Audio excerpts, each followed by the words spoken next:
उत्तराखंड की लोक गाथाओं में कई वीर भड़ों अर्थात वीर योद्धाओं का वर्णन आता है।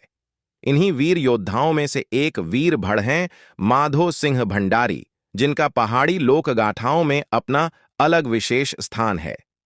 माधो सिंह भंडारी गढ़वाल के महान योद्धा, सेनापति और कुशल इंजीनियर थे। वो गढ़वाल की लोक कथाओं का अहम हिस्सा रहे हैं। माधो सिंह का जन्म सन 1595 के लगभग उत्तराखंड के टिहरी जिले के मलेथा गांव में हुआ था, इसलिए उन्हें माधो सिंह मलेथा भी कहा जाता है। मलेथा गांव उत्तराखंड के बद्रीनाथ राष्ट्रीय राजमार्ग पर देवप्रयाग और श्रीनगर के बीच में बसा हुआ है। लगभग 400 वर्ष पूर्व पहाड़ का सीना चीरकर नदी का पानी सुरंग बनाकर अपने गांव मलेथा तक लेकर आने का काम महान योद्धा माधो सिंह भंडारी ने ही किया था। माधो सिंह ने इस विकट समस्या पर गंभीर विचार किया कि किस प्रकार से गांव में पानी और सिंचाई की सुविधा उपलब्ध हो सकती है। माधो सिंह ने निश्चय किया कि वो किसी भी तरह से मलेथा गांव में पानी लेकर आएंगे। मलेथा गांव के सबसे नजदीक चंद्रभागा नदी बहती है, लेकिन नदी और गांव के बीच बहुत बड़े पहाड़ और चट्टानों के कारण यहां नदी का पानी पहुंचाना बहुत ही दुरह कार्य था। माधो सिंह ने विचार किया कि यदि पहाड़ों के बीच से किसी तरह सुरंग बनाई जा सके तो पानी को गांव तक पहुंचाना संभव हो सकेगा।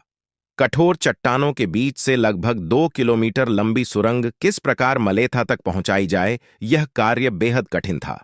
16वीं सदी में नहर और सुरंग के जरिए सिंचाई के लिए पानी खेतों तक पहुंचाना एक दिवा स्वप्न जैसी बात थी। माधो सिंह ने तुरंत ही एक स्थानीय विशेषज्ञों का दल बुलाकर और गांव के लोगों को साथ लेकर सुरंग बनाने का काम शुरू कर दिया। 5 साल तक चले इस हिमालयी परिश्रम के बाद स्थानीय भाषा में, जिसे कूल या गूल कहा गया, अर्थात सुरंग बनकर तैयार हो गई। इसके ऊपर के हिस्से को मजबूत लोहे और कीलों का आवरण दिया गया था, जिससे कि भविष्य में आने वाली किसी आपदा और भूस्खलन से इसे सुरक्षित रखा जा सके। यह सुरंग अपने आप में आधुनिकतम इंजीनियरिंग का अद्भुत नमूना है। स्थानीय कहानियों एवं प्रचलित जनश्रुतियों के अनुसार माधो सिंह ने अपने पुत्र गजे सिंह का इस सुरंग के लिए बलिदान कर दिया था। जब सुरंग बनकर तैयार हो गई थी तो नदी के पानी को सुरंग से गुजारने के बहुत प्रयास करने के बावजूद भी नदी का पानी सुरंग में नहीं पहुंचाया जा सका था। उक्त विकट परिस्थितियों में माधो सिंह के साथ ही सारा गांव भी बहुत परेशान हो गया था। एक रात माधो सिंह को स्वप्न आया कि देवी उनसे अपने एकमात्र पुत्र का बलिदान करने को कह रही है। यह बात उन्होंने परिवार के साथ गांव के लोगों को बताई कि सुरंग से पानी लाने के लिए उन्हें अपने एकमात्र बेटे गजे सिंह की बलि देनी होगी।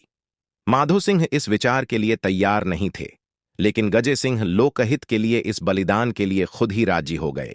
गजे सिंह ने पिता माधो सिंह से कहा कि अगर ऐसा करने से मलेथा गांव के लोगों को पानी मिल सकता है और यहां की बंजर भूमि उपजाऊ हो सकती है, तो उन्हें यह बलिदान देना ही चाहिए। सर्वसम्मति से गजे सिंह की बलि दी गई और उनके सिर को सुरंग के मुंह पर रखा दिया गया।